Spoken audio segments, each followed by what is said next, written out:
A very good evening and welcome to all of you. In today's class, I'm going to explain 25 questions of common errors from DGP English Improvement course. And the questions that I'm going to explain are from 26 to 50. In the previous video, I have already explained 25 questions from 1 to 25. And आज के class में 26 से 50 को मैं explain करने जा रहा हूँ. Question number 26 is Chandni Chowk not only represents the old culture of Delhi but offers all one wants to buy. अब आप जानते हैं कि नॉट ओनली के साथ केवल बट नहीं बट ऑल्सो का यूज होता है, इसलिए आंसर वन होगा. नॉट ओनली के साथ बट ऑल्सो, आइदर के साथ और, नाइदर के साथ नॉर, बोथ के साथ एंड, बिटवीन के साथ एंड, ऑल्दो और दो के साथ येट, ये फिक्स्ड होते हैं, इन्हें याद करना होता है. तो 26 का आंसर सी होगा. 27 everyone has their duties to perform the richest as well as the poorest. everyone अंग्रेजी में वन और बॉडी वाले जितने भी शब्द हैं, जैसे someone, no one, anyone, everyone, somebody, nobody, anybody, everybody, इनके साथ हमेशा सिंगुलर वर्ब का प्रयोग किया जाता है. पॉजेसिव एडजेक्टिव सिंगुलर होता है जो कि हिज या हर होता है, और इनके साथ रेफ्लेक्सिव प्रोनाउन भी हम हिमसेल्फ या हरसेल्फ लिखते हैं. यानी यहाँ जो एरर आप देख रहे हैं एवरीवन और आप यहाँ देयर देख रहे हैं, यह गलत है. यहाँ हम या तो हिज यूज करें नहीं तो हर यूज करें. आंसर होगा ए. somebody, nobody, anybody, everybody, someone, no one, anyone, everyone के साथ verb singular, possessive adjective singular और रेफ्लेक्सिव प्रोनाउन भी हमेशा सिंगुलर होता है, इसलिए यहाँ पर देयर की जगह हिज या हर का प्रयोग होगा. Question number 28. I found him standing in the centre of the set. मैं उन्हें सेंटर के सेट में खड़े हुए पाया. कुछ गलत बोल दिया ना. मैं उन्हें सॉरी मैं उन्हें शेड के सेंटर में खड़े हुए पाया.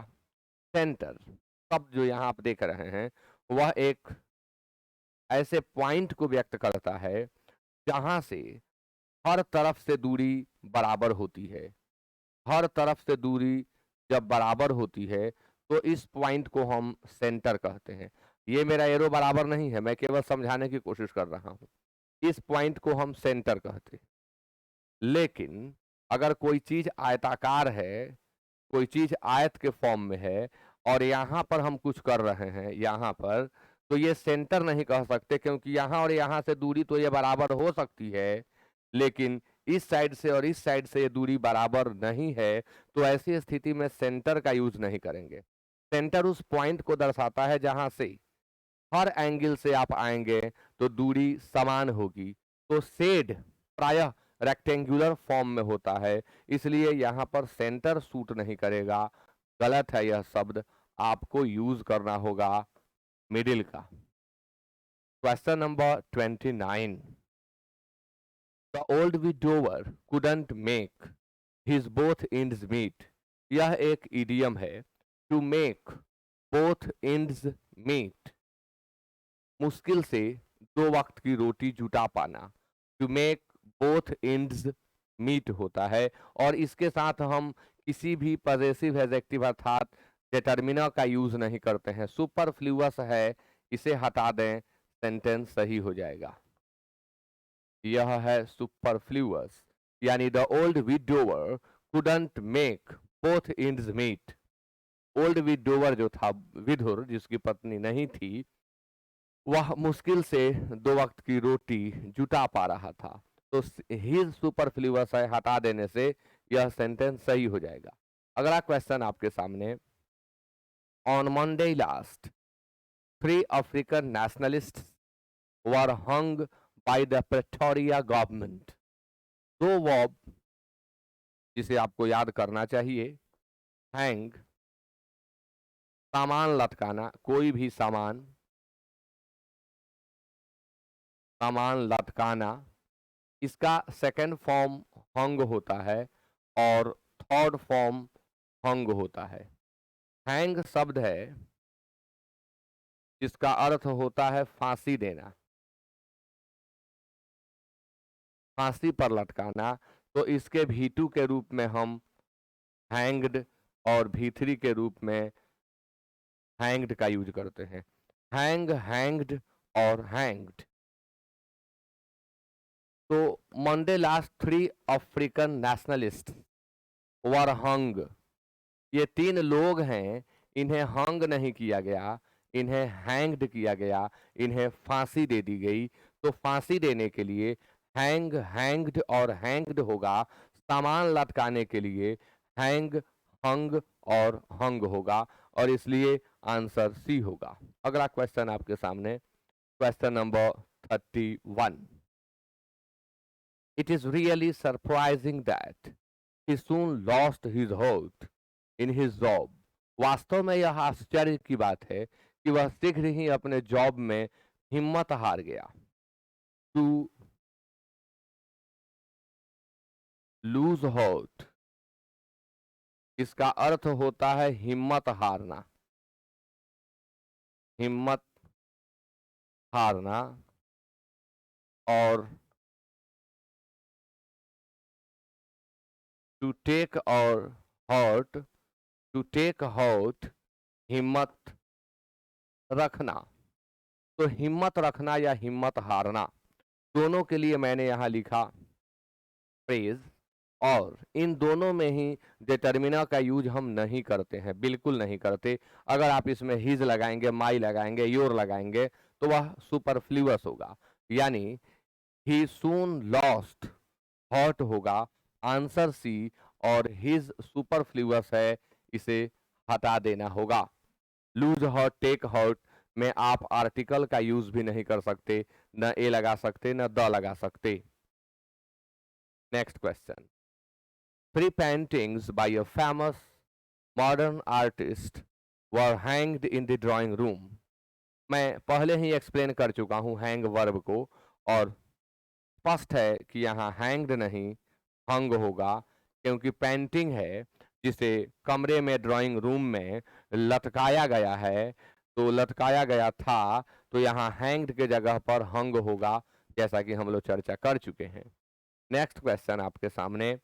I intended to have met you at the airport। मेरा इरादा था एयरपोर्ट पर आपसे मिलने का, एयरपोर्ट पर आपसे मिलने का मेरा इरादा था। इंटेंड मीन्स इरादा होना। Intend verb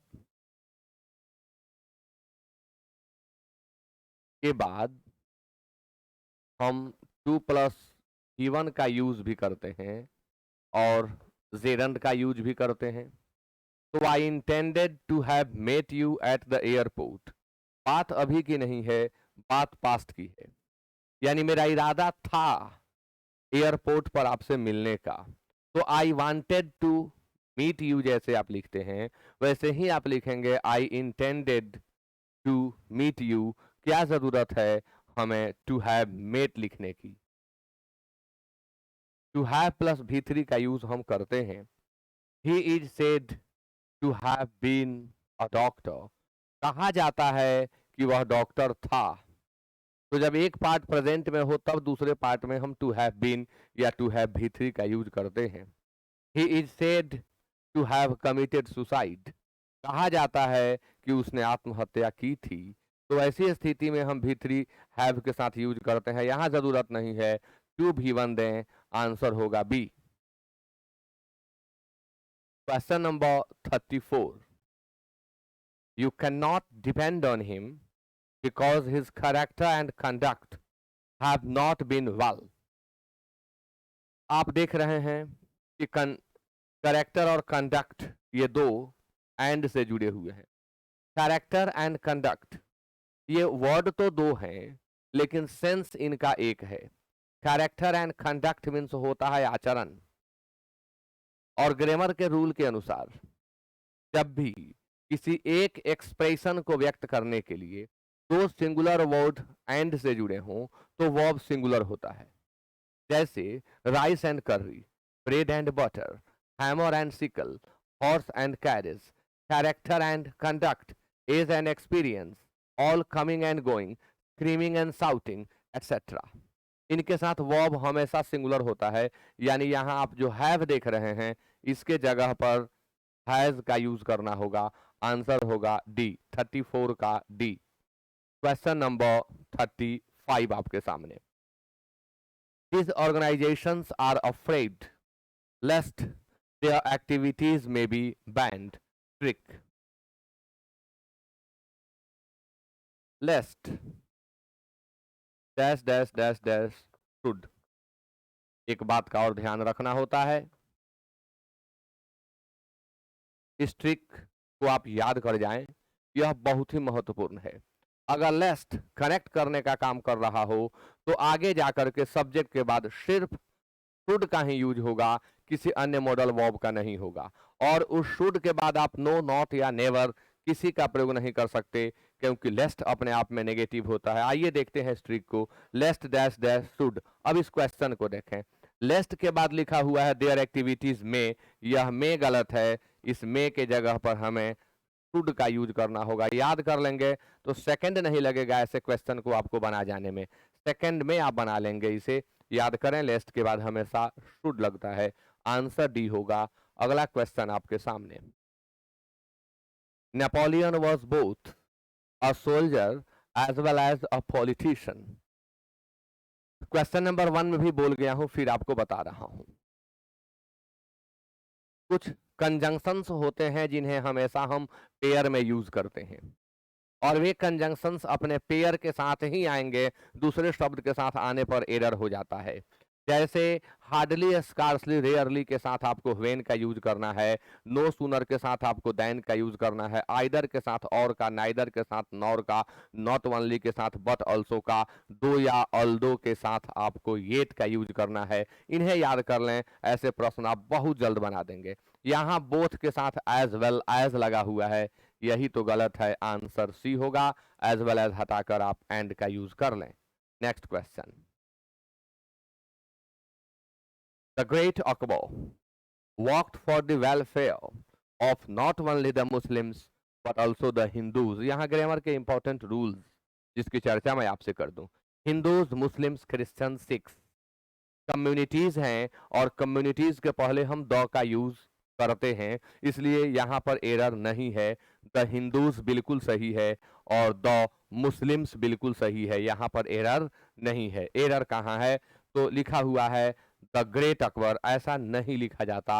Akbar the great, Ashoka the great, ये लिखने का प्रचलन रहा है, इसलिए आप न लिखें ए, आप न लिखें the great Akbar. Answer A होगा और आपको लिखना होगा अकबर द ग्रेट।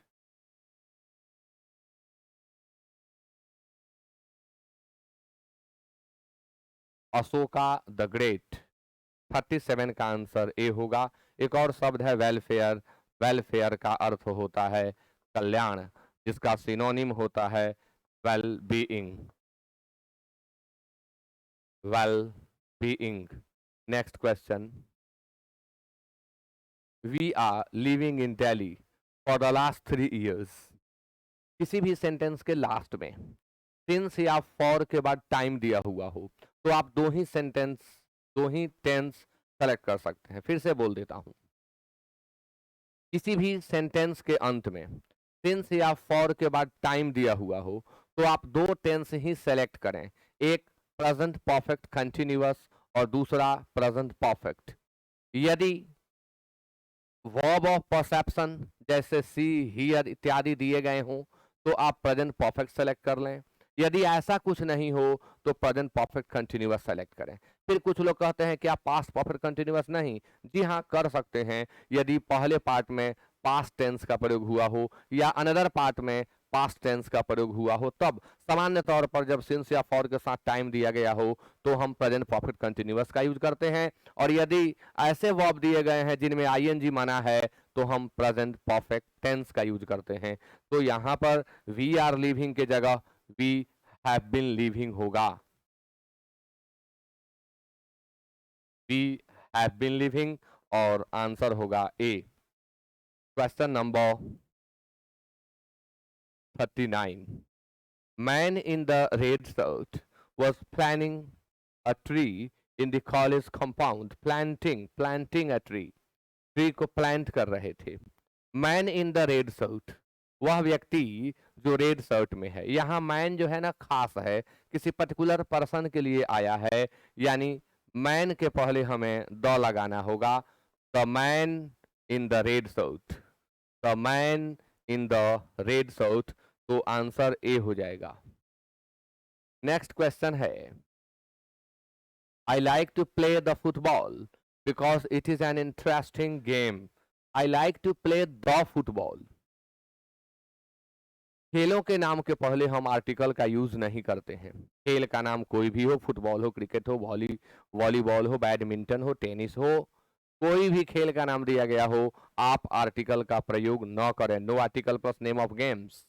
तो I like to play the football में यह द नहीं रहेगा, आंसर होगा बी, द सुपरफ्लूअस है। Question number 41।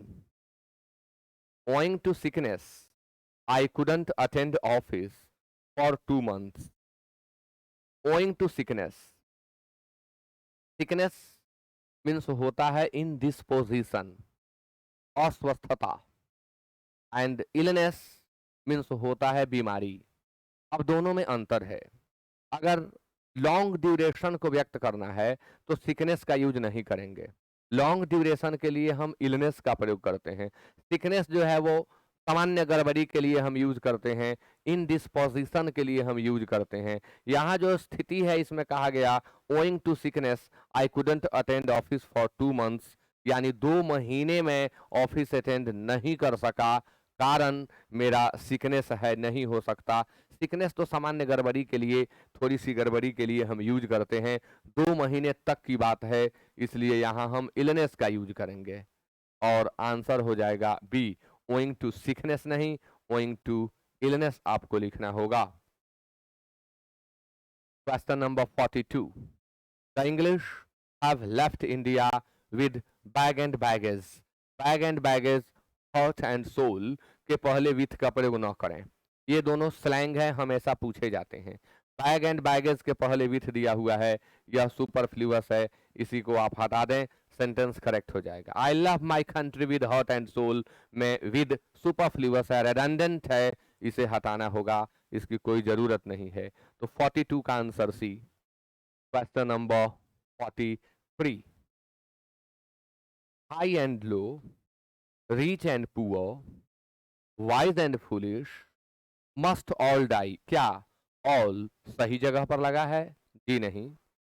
हम एक तरफ कह रहे हैं high and low, rich and poor, wise and foolish, ऊंच नीच, अमीर गरीब, बुद्धिमान और मूर्ख, सब मरेंगे, सब मरेंगे, यानी ऑल पहले आना चाहिए। ऑल का ये जो पोजीशन है ना, यह ऑल का पोजीशन गलत है, ये यहां आएगा ऑल मस्ट डाई और आंसर हो जाएगा D. The number of marks carried by each question is indicated in the end of the question. In the end of the question का मतलब हो जाएगा ना उसी क्वेश्चन के अंत में, यानी वो क्वेश्चन का ही पार्ट हो जाएगा। In the end, in the end होता है, मैं नहीं कह रहा कि इन द एंड नहीं होता।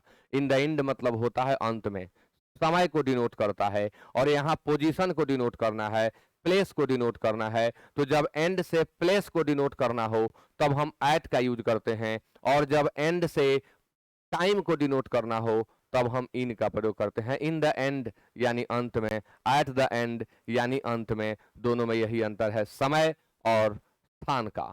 तो the number of marks carried by each question is indicated in the end नहीं होगा, एट द एंड होगा, eight the end of the question, और आंसर होगा डी। और इसी के साथ एक ट्रिक बता दूं आपको, जब भी the plus noun plus of हो तो वैसी स्थिति में आप एट लगाते हैं, जैसे at the end of, at the time of, at the gate of, at the speed of, at the request of, at ही लगाते हैं। डबल तरीके से आपने इसे सॉल्व किया, आंसर होगा डी।